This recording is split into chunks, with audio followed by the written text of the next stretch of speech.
जय हिंद दोस्तों, स्वागत है आपका हमारे YouTube चैनल JMS इंस्टीट्यूट में। दोस्तों, आज जो हम टॉपिक कवर करने वाले हैं इसका नाम है राजनीति में धर्मनिरपेक्षता और सांप्रदायिकता। दोस्तों, इस टॉपिक के अंतर्गत हम पढ़ेंगे कि सांप्रदायिकता का क्या अर्थ है, सांप्रदायिकता की उत्पत्ति किस प्रकार हुई, वह सांप्रदायिकता किस प्रकार से विकास कर रहा है। तो दोस्तों, वीडियो की शुरू होने से पहले मैं अपने YouTube चैनल के बारे में आपको छोटा सा इंट्रोडक्शन देना चाहता हूं। दोस्तों, हमारे YouTube चैनल पर आपको BA फर्स्ट ईयर से लेकर फाइनल ईयर तक के हिस्ट्री एंड पॉलिटिकल साइंस के लेक्चर आपको मिल जाएंगे और फ्यूचर में मैं बहुत सारे लेक्चर आपके सामने लाता रहूँगा, तो प्लीज़ चैनल से जुड़े रहें। तो आइए दोस्तों, बिना टाइम वेस्ट किए हम अपने टॉपिक की शुरुआत करते हैं। तो सबसे पहले दोस्तों, जैसा कि मैं अपने नोट्स के थ्रू आपको पढ़ाता हूं और नोट्स मैं आपको प्रोवाइड करा देता हूं अपने टेलीग्राम चैनल पर, जिसका लिंक मैंने कमेंट बॉक्स में प्रोवाइड करा रखा है। तो आइए दोस्तों, अब हम समझते हैं अपने टॉपिक को। तो आपका यह topic BA second year political science का है और अगर हम अपने चैप्टर के टॉपिक का मतलब समझ गए तो हमारे लिए चैप्टर समझना आसान हो जाता है। तो यहाँ पर लिखा हुआ है कि राजनीति में धर्मनिरपेक्षता और सांप्रदायिकता। देखो दोस्तों, राजनीति जो है ऐसा माना जाता है कि अंग्रेज़ों के जाने के बाद से हमारे भारत में क्या क्या हुआ। तो मैंने धर्मनिरपेक्षता की वीडियो पहले बनाई है कि कैसे 1947 से लेकर आज 2020 तक हमारे भारत में कौन कौन सी धर्मनिरपेक्ष वाली चीज़ें हैं। लेकिन दोस्तों, आज हम क्या पढ़ रहे हैं कि राजनीति में सांप्रदायिकता। तो हमारे देश में 1947 से, जब से भारत आज़ाद हुआ था, या हम कहें जब से अंग्रेज गए थे तब से लेके अब तक, कैसे सांप्रदायिकता क्या है, सांप्रदायिकता कैसे विकास कर रही है, सांप्रदायिकता की उत्पत्ति कैसे हुई। तो दोस्तों, आप टॉपिक को समझ गए। तो इस टॉपिक का मतलब है कि भारत देश की राजनीति में किस प्रकार से सांप्रदायिकता फैल रही है या सांप्रदायिकता भारत के संदर्भ में है क्या। तो देखो दोस्तों, संप्रदाय से निकला है सांप्रदायिकता। संप्रदाय का मतलब क्या होता है? तो देखो दोस्तों, संप्रदाय का मतलब होता है धर्म। उस धर्म के बारे में हम बोलते हैं कि ये संप्रदाय का है, ये हिंदू संप्रदाय का है, ये मुस्लिम संप्रदाय का, ये सिख संप्रदाय का है। तो मतलब धर्म संप्रदाय का मतलब दोस्तों, दोनों बातें एक दूसरे के अपोजिट है। धर्मनिरपेक्षता कहता है कि भाई सभी धर्मों को बराबर मानना या सभी धर्मों को ना मानना। सांप्रदायिकता कहता है सिर्फ अपने धर्म को मानना और दूसरे के धर्म को ना मानना। तो देखो दोस्तों, दोनों का मतलब समझ में आया कि धर्मनिरपेक्षता और सांप्रदायिकता में क्या फ़र्क है। तो अब हम इसे समझते हैं नोट्स के थ्रू। अगर आपके एग्जाम में क्वेश्चन आ जाए तो आप इसे कैसे हैंडल करेंगे। तो देखो दोस्तों, यहाँ पे लिखा हुआ है कि a strong sense of loyalty to the interest of one particular group, religious, ethnic etcetera, rather than to society as a whole, which can lead to extreme behavior और violence towards others। देखो दोस्तों, ये कह रहा है कि सांप्रदायिकता वो है जब आप लॉयल हो जाते हैं, जब आप बहुत वफादार, बहुत दिल से मानते हैं अपने किसको, धर्म को, और उस धर्म को आप पूरी सोसाइटी में लाना चाहते हैं और उसके लिए आप एक गलत तरीका अपनाते हैं जिसे वायलेंस कहते हैं। जैसे मान के चलो दोस्तों कि अगर जो भी मेरा XYZ धर्म है, अब उससे मैं इतना प्रेरित हूँ कि मैं चाहता हूँ कि जितने भी दूसरे धर्म के लोग हैं वो मेरे धर्म को माने, मेरा धर्म सबसे ऊंचा है। तो दोस्तों, मैं कहूँगा कि मैं सांप्रदायिक हूँ, मैं अपने धर्म को ज़्यादा बहाने वाला हूँ। तो देखो दोस्तों, कई देशों में ऐसा हुआ है कि वहाँ पे सांप्रदायिकता ने जगह ले ली है और वहाँ पे आए दिन वायलेंस होते रहते हैं और इसके एग्जाम्पल आपको कई सारे देशों में मिल जाएंगे। देखो दोस्तों, हमारे देश में जो दंगे होते हैं, जो दूसरे देशों में भी दंगे होते हैं, कहीं भी दंगे फसाद होते हैं धर्म के नाम पर, तो वो सांप्रदायिकता है। जब भारत और पाकिस्तान का बंटवारा हुआ था तो दोस्तों लाखों के संख्या में, लाखों संख्या, एक बार आप सोच के देखो, उतनी सांप्रदायिकता हुई थी। मतलब कि लोगों ने सिर्फ हिंदू मुस्लिम के नाम पर एक पाकिस्तान और भारत बांट दिया था और उसके लिए कितने लाखों लोगों को इधर से उधर मारा जाता था, कितने के साथ कितनों की इज्जत लूटी गई, कितनों को ज़िंदगी भर के लिए अपंग बना दिया गया। तो दोस्तों, यही होती है सांप्रदायिकता। तो यहाँ पर आपको समझ में आया कि जब आप धर्म के पीछे, जैसा कि आप देख सकते हैं जर्मनी में हुआ था कि हिटलर ने किस प्रकार से धर्म के पीछे कैसे लोगों को अपने उसके लिए उनको मारा था, कैसे सजाएं दी थी। तो उसका मतलब यही होता है दोस्तों कि जो संप्रदाय है वो गलत भावना है, बहुत गलत चीज़ है। जिस देश में आ जाए वो दीमक की तरह उस देश को खा जाती है दोस्तों। तो यहाँ तक आपको क्लियर हो गया कि संप्रदाय का मतलब क्या है। अब हम देखते हैं कि हमारे देश की राजनीति में संप्रदाय कैसे घुस गया है, कैसे संप्रदाय की उत्पत्ति हो रही है, कैसे संप्रदाय का विकास हो रहा है। लेकिन याद रखना दोस्तों, हमारे भारत की जो सही पहचान है, जो हमारा भारत असली में है, वो धर्मनिरपेक्ष है। हमारा भारत ऐसा कहता है कि भाई हमें सभी धर्मों को बराबर मानना चाहिए, सभी धर्मों को पनपने देना चाहिए, सभी धर्मों को यहाँ पे अच्छा लगे, किसी के साथ कुछ गलत ना हो। तो ये सांप्रदायिक का अब हम समझते हैं अर्थ, उत्पत्ति व विकास। सांप्रदायिकता को हम 3 कैटेगरी में बांटते हैं। देखो दोस्तों, संप्रदाय 3 तरह के होते हैं, मतलब कि 3 तरह के लोग आपको मिल जाएंगे किसी भी धर्म के, सांप्रदायिक जिन्हें आप कह सकते हो। देखो, पहले में वो लोग आते हैं जो अपने धर्म को मानते हैं, उसमें विश्वास रखते हैं, दूसरे धर्म का भी आदर करते हैं। तो देखो दोस्तों, वो अपने धर्म को ज़्यादा मानेंगे, दूसरे धर्म का आदर करेंगे। ठीक है दोस्तों, तो मतलब मान के चलो वो अपने धर्म को ही मान रहा है, दूसरे लेकिन वो धर्म को मान रहा है, इसीलिए उसे भी कहेंगे सांप्रदायिक है ये। दूसरे में वो लोग आते हैं जो अपने धर्म के अलावा किसी धर्म को नहीं मानते, वे अपने धर्म को सर्वश्रेष्ठ मानते हैं। तो देखो दोस्तों, पहली कैटेगरी में वो आएगा जो अपने धर्म, अपने मंदिर के आगे भी सर झुकाता है और हर एक भगवान के दर के आगे सर झुकाता है, या किसी भी धर्म का व्यक्ति हर धर्म को मान रहा है, तो वो पहले में सांप्रदायिक हो गया।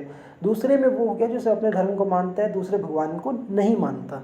तीसरे में वो लोग हैं जो अपने धर्म को मानता है और सभी लोगों को चाहता है कि उसे विश्व भर में फैलाए, तत्पर रहे, उसमें श्रेष्ठ, इसके अलावा किसी धर्म को कुछ भी नहीं मानता। तो मतलब वो दूसरे धर्म को बेकार मानता है, उसे कुछ नहीं मानता, सिर्फ अपने धर्म को मानता है। तो ये 3 तरह के लोग होते हैं जिन्हें हम कहेंगे कि भाई ये तरह के व्यक्ति सांप्रदायिक है। तो यहाँ पर दोस्तों आपको समझ में आ गया कि 3 सांप्रदायिकता की स्टेज है, 3 तरह के लोग हैं जिन्हें हम सांप्रदायिक कह सकते हैं।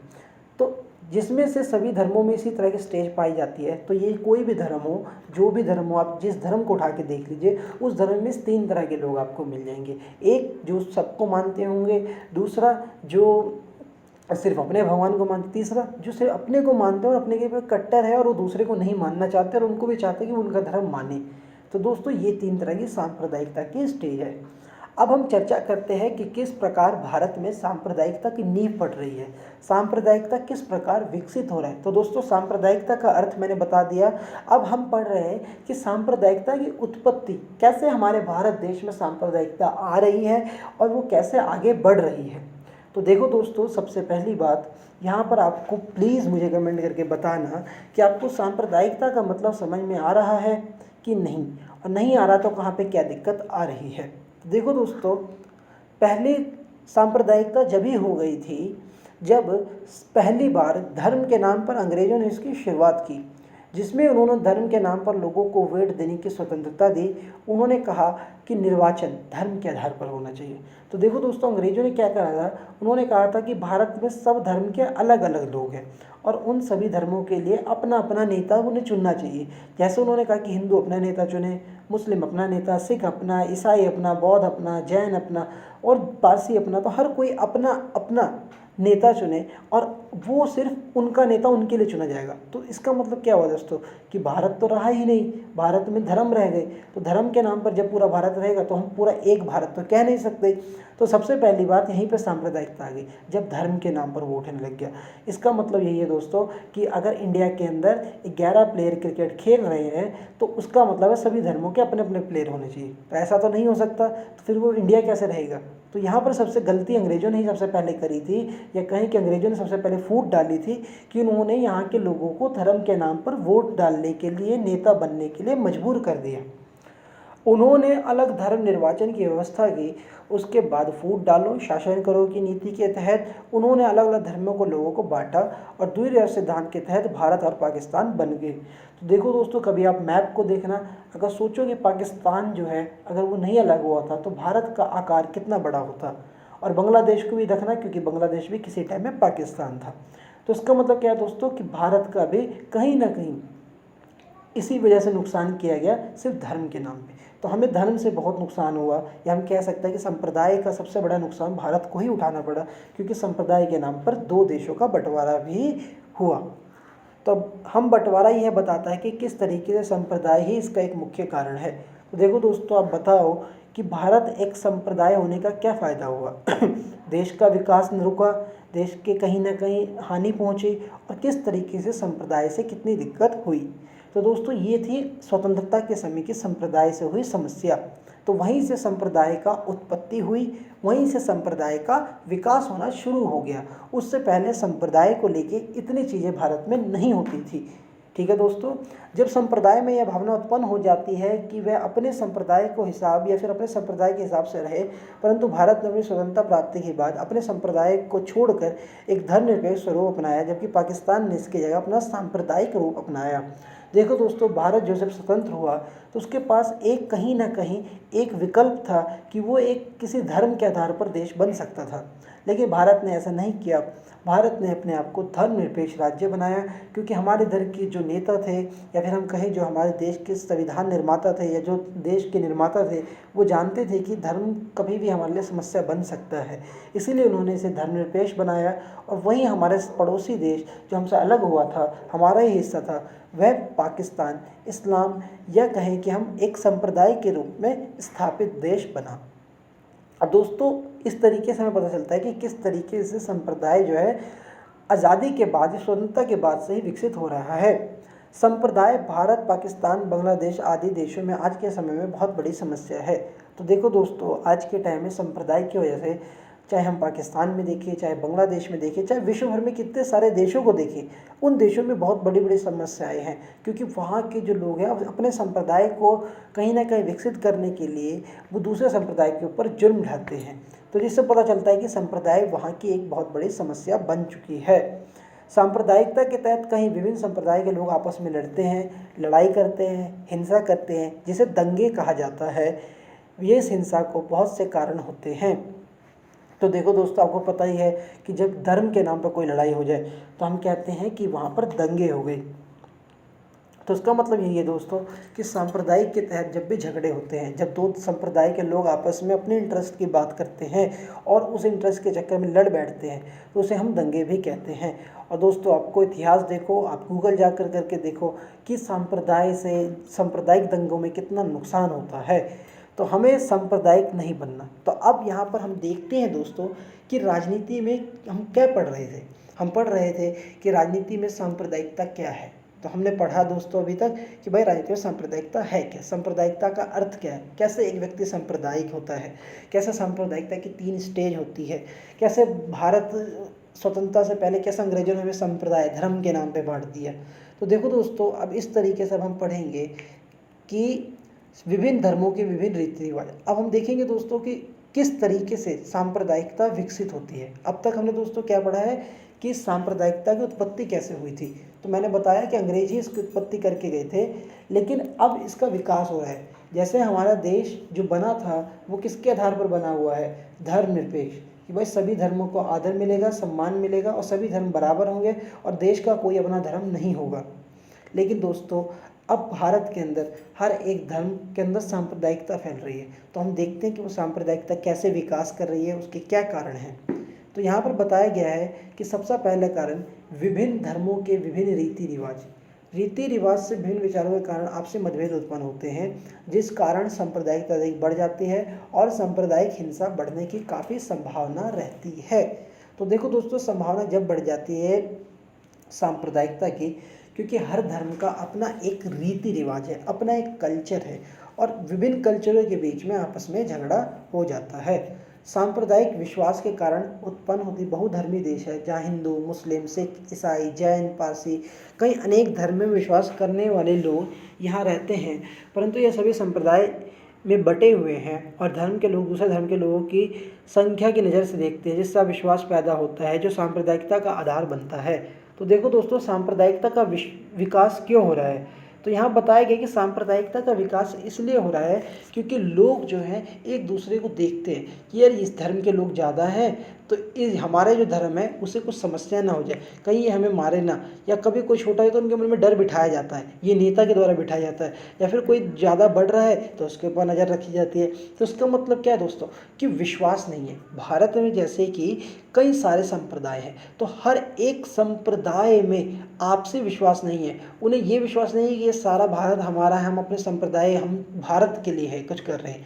उन्हें रहता है कि हम जिस संप्रदाय में, हमें तो कोई समस्या नहीं हो जाएगी, हमें तो कोई समस्या नहीं हो जाएगी, हमें ये तो नहीं मारेगा, हमें ये तो नहीं मारेगा, ये तो नहीं तो इस वजह से क्या होता है दोस्तों, संप्रदाय में बहुत समस्या हो जाती है कि सभी धर्म के लोग डरते रहते हैं, विश्वास नहीं रखते, एक दूसरे में विश्वास नहीं रखते कि हम सारे भारतीय हैं, हम एक देश के लोग हैं, हमें ऐसे चीज़ जगाने में कहीं ना कहीं समस्या है। तो इससे क्या होता है कि हर संप्रदाय सोचता है कि मैं अपनी सेफ्टी करूं, और इसीलिए क्या होता है दोस्तों, सांप्रदायिक धर्म की भावना बढ़ जाती है। हर एक धर्म का सोचता है कि हमें समस्या हो सकती है, और हर धर्म आपस में डरते रहते हैं या एक दूसरे पे विश्वास नहीं करते, और वो अपने आप को भारतीय मानने से पहले अपने धर्म को मान लेते हैं। तो उससे क्या होता है कि सांप्रदायिकता, एक देश में संप्रदाय का विकास हो जाता है। अब दोस्तों यहाँ पे बता रहा है धार्मिक कट्टरता संप्रदाय का सबसे ज़्यादा बढ़ने का कारण क्या है। दोस्तों संप्रदाय कैसे बढ़ता है ये तो पता है ना आपको। तो देखो दोस्तों, संप्रदाय के बढ़ने का मतलब है कि भारत में जहाँ सभी को धर्मनिरपेक्ष होना चाहिए, जहाँ सभी को ये सोचना चाहिए कि हम भारत के नागरिक हैं, धर्म को हमें भारत हमारे धर्म को मानने की स्वतंत्रता देता है। लेकिन संप्रदाय में क्या होता है कि हम धर्मनिरपेक्ष भारत को नहीं मानते, हम सिर्फ अपने धर्म के लोगों को मानते हैं, हम अपने धर्म की चीज़ों को मानते हैं। तो ये सब चीज़ें कैसे बढ़ रही हैं आजकल, लोग कैसे अपने अपने धर्म के लिए बढ़ रहे हैं, भारत की चाहिए किसी को चिंता नहीं होती उतनी, या भारत से ज़्यादा हम धर्म के बारे में क्यों सोचते हैं। तो यही सब चीज़ें हम अभी पढ़ रहे हैं। तो आप दोस्तों ये समझ रहे हो कि अभी तक क्या पढ़ रहे हैं हमने ये पढ़ना है कि भाई भारत में संप्रदाय कैसे विकास कर रहा है। तो हमने देखा कि भाई संप्रदाय का अर्थ क्या है, फिर हमने देखा संप्रदाय कैसे स्वतंत्रता के बाद से ही आया। अब हम देख रहे हैं कि सांप्रदायिकता विकास कैसे कर रही है। तो हमने देखा कि रीति रिवाज की वजह से करती है, कि सभी लोग अपने रीति रिवाज को मानते हैं, या फिर दूसरे के रीति रिवाज से उनके बीच में लड़ाई हो जाती है, या फिर ये होता है कि कई बार संप्रदाय के चक्कर में झगड़े हो जाते हैं। कभी कभी ऐसा होता है कि हम एक दूसरे पर विश्वास नहीं करते, एक धर्म दूसरे धर्म से विश्वास नहीं करता। और कट्टरता तो भाई साहब ये तो बहुत बड़ी जड़ है। अब देखो इसके बारे में पढ़ते हैं। सभी धर्मों में कुछ कट्टर लोग होते हैं जो तीसरे स्टेज के होते हैं, आपको पता ही है, जिसमें वो अपने धर्म से बढ़िया कुछ नहीं मानते। मतलब कि वो मानेंगे कि भाई मेरे धर्म से बढ़िया कुछ नहीं है, सामने वाले का धर्म तो कूड़ा है, बेकार है, और मुझे अपने धर्म को ही विकास करना है, इन लोगों को भी अच्छे धर्म में लाना है, मेरे धर्म में लाना है। तो दूसरे धर्मों के खिलाफ रहते हैं, जिसके अंदर एक कट्टर आस्था रखते हुए अन्य धर्मों को घृणा की दृष्टि से देखते हैं। तो देखो दोस्तों, जब एक ये कट्टर होगा, ये अपने धर्म के लोगों को भड़काएगा, ठीक है दोस्तों, और इसे इनको लोगों के मन में भी डालेगा कोई बात कि भाई हमसे बढ़िया कोई नहीं है। अब ये सारे लोग उस तरीके का बिहेवियर करेंगे, फिर यहाँ के जो लोग हैं वो सोचेंगे कि हम क्यों नहीं कट्टर है, और यहाँ पे इनका कोई नेता निकलेगा वो कट्टर हो जाएगा, फिर ऐसे कोई दूसरा धर्म उनका कट्टर कट्टर कट्टर। तो ये तो भारत है भाई, इसमें क्या बात हुई थी कि भाई ये तो धर्मनिरपेक्ष है, ये तो किसी धर्म को मानता ही नहीं था, इधर तो लोगों को अपने बारे में सोचना था, ये कहाँ हम धर्मों के चक्कर में पड़ गए। तो दोस्तों यही बताया गया है कि भाई जो कट्टर लोग हैं ना, यही धर्म को बढ़ावा देते हैं। तो जिसके अंतर्गत कट्टे घृणा करवाते हैं, दूसरे धर्म में संबंध रखने लगे, सहानुभूति नहीं होती, कि उनके सामने ये होता है कि यार पहले वो पूछेंगे कि भाई क्या हुआ, उसको हो गया, अरे कोई नहीं, हमारा बंदा थोड़ना है, हमारे धर्म का थोड़ना है। तो ये बातें, तो कोई सहानुभूति नहीं होती, वो सिर्फ अपने धर्म से प्यार करते हैं, हर बात में धर्म को उछालते हैं, जिससे धार्मिक तनाव बढ़ जाता है और दूसरे व्यक्ति की मानसिक स्थिति को बदलने में भरसक प्रयास करते हैं। तो दोस्तों जो कट्टर होगा वो दूसरे को भी कोशिश करेगा कि मैं कट्टर बना सकूं। तो कहीं ना कहीं सांप्रदायिकता, जो धर्म हमारे देश में ज़्यादा बढ़ते जा रहे हैं, ये धर्म देश से ऊपर होता जा रहा है, उसके कारण कहीं ना कहीं ये कट्टर लोग भी हैं। राजनीतिक दल, दोस्तों सारे पॉलिटिकल दल जो अपने अपने पॉलिटिकल पार्टी की आड़ में अपने अपने राजनीतिक रोटियां सेकते हैं और अपने अपने दलों के थ्रू बताते हैं कि हम इस धर्म के लिए काम कर रहे हैं। सांप्रदायिकता से गरीब राजनीतिक दल करीब राजनीतिक दल संगठन सांप्रदायिकता के आधार पर किए गए हैं। यह संगठन देश के लोगों के बीच एक दूसरे के प्रति नफरत भावनाएं भड़काते हैं और सांप्रदायिकता को बढ़ावा देते हैं और सरकार पर सांप्रदायिक दबाव बनाते रहते हैं। दोस्तों कहीं दंगा होता है तो उधर दो लोग जाएंगे, देखना, एक अपने धर्म का प्रचार करेगा, एक अपने धर्म का, मतलब कि एक पार्टी के लोग एक विशेष के लिए जाएंगे, दूसरे पार्टी के लोग दूसरे विशेष के लिए जाएंगे। तो इसका मतलब दोस्तों क्या है कि हर एक पार्टी बताती है कि मैं आपके धर्म की जानकारी रखता हूँ, मैं आपके धर्म के प्रति सहानुभूति रखता हूँ। तो इससे क्या होता है दोस्तों, ऐसी पार्टी को कभी वोट नहीं देना चाहिए। अगर ये पार्टी आई तो ये एक विशेष के लिए काम करेगी, क्योंकि इसने एक धर्म के लिए इसने काम किया है, तो इस धर्म के लिए ज़्यादा काम करेगी। जब ये इस धर्म के लिए ज़्यादा काम करेगी तो हमारे देश का विकास कैसे होगा, एक धर्म का ही विकास होगा ना। तो यहाँ पर हमें ये समझना होगा कि भाई ऐसे राजनीतिक दल जो करीब राजनीतिक दल संगठन है, ये गरीब नहीं करीब है, ठीक है दोस्तों। तो ये दल कोशिश करते हैं कि कैसे भी भाई कुछ हो और ये लोग के वोट हमारे पास आ जाए, ये जो जाति का धर्म का लोग हैं इनके वोट मिल जाए, इसके लिए चाहे ये लड़ मरे, मैं फिर जाके यहाँ पर अपना फ़ायदा उठा लूँगा। तो दोस्तों ऐसे राजनीतिक दल जो कहीं भी धर्म की हल्की सी बात करते हैं, तो उनको बैन कर देना चाहिए मेरे हिसाब से तो। लेकिन दोस्तों अभी हमारा टॉपिक ये नहीं है। तो ये पता चल रहा है कि भाई जो धर्म बढ़ रहा है ये कहीं ना कहीं पॉलिटिकल पार्टी भी बढ़ा रही है। देश के सांप्रदायिक नेता, दोस्तों कुछ नेता ऐसे हैं जो साफ किसी धर्म को मानते हैं और उसका खुलकर प्रचार करते हैं और दूसरे धर्म को कहीं ना कहीं बातें नहीं करते। ठीक है दोस्तों, ऐसे नेता आप टीवी पर देख सकते हैं। तो राजनीति में ऐसे कई नेता हैं जो अपने स्वार्थ के लिए राजनीति में संप्रदाय का सहारा लेते हैं। उन्हें आगे आना है तो वोट लेने हैं तो उसे धर्म का नाम लेते हैं, धर्म के नाम पर सीधे वोट मांगते हैं, उन्हें वोट प्राप्त भी होते हैं क्योंकि यही हम गलती करते हैं और वह संप्रदाय के हिसाब से ही काम करते हैं, जिससे सांप्रदायिकता बढ़ जाती है। दूसरे संप्रदाय के लोग सोचते हैं कि यार ये तो संप्रदाय के लिए कर रहा है, मैं अपने संप्रदाय के लोग को आगे बढ़ाऊँ। तो दो संप्रदाय के बीच में निवेश नहीं है दोस्तों, द्वेष है, जो गुस्सा है वो बढ़ जाता है। तो यहाँ पर दोस्तों बात ये हो गई कि भाई जो नेता लोग हैं ये भी कहीं ना कहीं देश में धर्म को फैलाने में, सांप्रदायिकता को फैलाने में आगे रहते हैं। दोस्तों एक सच्चर कमेटी बनी थी जिसने बताया था कि मुस्लिम समुदाय किस प्रकार से सामाजिक व आर्थिक रूप से अधिक पिछड़े हुए हैं, जिस कारण राजनीतिक और सामाजिक खाई उत्पन्न हो जाती है। दोस्तों कमेटी बनाई थी सच्चर कमेटी, जिसने बताया था कि देश के जो मुस्लिम हैं वो इस तरीके से पढ़ ही नहीं पाते, आगे बढ़ ही नहीं पाते और पीछे रह जाते हैं। और पीछे रहने की वजह से वो समझ नहीं पाते और उनको राजनीतिक और सामाजिक रूप से पीछे चले जाते हैं। उनसे कोई भी अपना वोट ले लेता है और वो समझदारी से काम नहीं कर पाते। तो इसका मतलब दोस्तों यहाँ पर ये बताया गया था कि ऐसे कई कमेटी जो बताती है कि किस तरीके से एक धर्म के बीच में या किसी धर्म के बीच में खाई को उत्पन्न किया जाता है। तो इसीलिए यहाँ पर हमें ये समझने की ज़रूरत है कि कहीं ना कहीं हमें सभी को राजनीतिक और सामाजिक, जब हम समाज में अच्छी चीज़ बोलेंगे, याद रखना दोस्तों, जिस दिन हम ये सोचने बंद कर दें, जिस दिन हमारे देश में सारे के सारे एक क्वालिटी एजुकेटेड होंगे, मैं ये नहीं कह रहा कि सिर्फ ग्रेजुएशन की डिग्री ले लेंगे, जिस दिन उनके पास क्वालिटी एजुकेशन हो जाएगी उस दिन दोस्तों मैं आपको 100% कह रहा हूँ कि हमारे देश से धर्म की जितनी भी ये बुराइयाँ हैं निकल जाएंगी। क्योंकि जब आप पढ़ाई या फिर हम कहें जब आपको एक एजुकेशनल हायर एजुकेशन हो जाएगी, क्वालिटेटिव एजुकेशन हो जाएगी, तो तब आप इन धर्म जाति इन सब के पर से काफ़ी उठ जाएगा। तो पूरा भारत को उठने के लिए सामाजिक और आर्थिक रूप से काफ़ी आगे बढ़ना पड़ेगा। दोस्तों हमारे देश के लिए मूल रूप से मुस्लिम धार्मिक कट्टर और हिंदू उग्रवाद ये दोनों खतरे हैं। मुस्लिम धार्मिक कट्टरता दोस्तों आपको पता ही है और हिंदू उग्रवाद भी आपको मालूम ही है। तो देखो दोस्तों, हिंदू उग्रवाद या मुस्लिम धार्मिक कट्टरता वह होती है जिसके अंदर मुस्लिम जो है वो कहीं ना कहीं अपने कट्टरता को, अपने धर्म को सबसे सब प्रिय मानते हैं और उसके लिए वो अलग तरीके से या कहें कि भारत को कहीं ना कहीं कुछ नहीं मानते। दूसरा दोस्तों सेम हिंदू उग्रवाद है, वो भी ऐसा ही करता है कि अपने से ऊपर कुछ नहीं मानता है, हिंदू को सबसे ऊपर मानता है और वह कहीं ना कहीं भारत को कहीं नहीं मानता।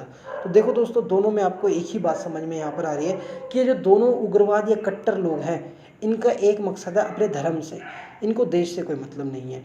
तो यहाँ पर सीधी बात यही है दोस्तों, जब सांप्रदायिकता बढ़ेगी तो ये देश कहीं ना कहीं अपना मूल रूप खो देगा और कहीं ना कहीं हमारा भारत एक धार्मिक जगह बन के रह जाएगी। हमारे भारत में वो विकास नहीं हो पाएगा, सभी धर्म नहीं रह पाएंगे।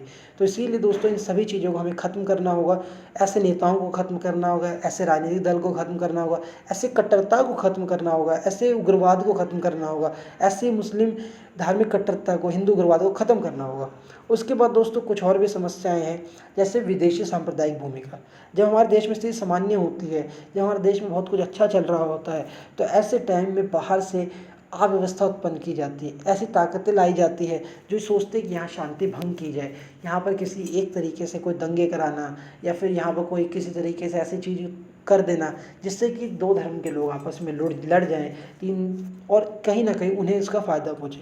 तो कई बार हमारे देश के लोग नहीं, बाहर के देश के लोग भी ऐसी साजिश रचते हैं जिससे कि सांप्रदायिकता बढ़ जाए।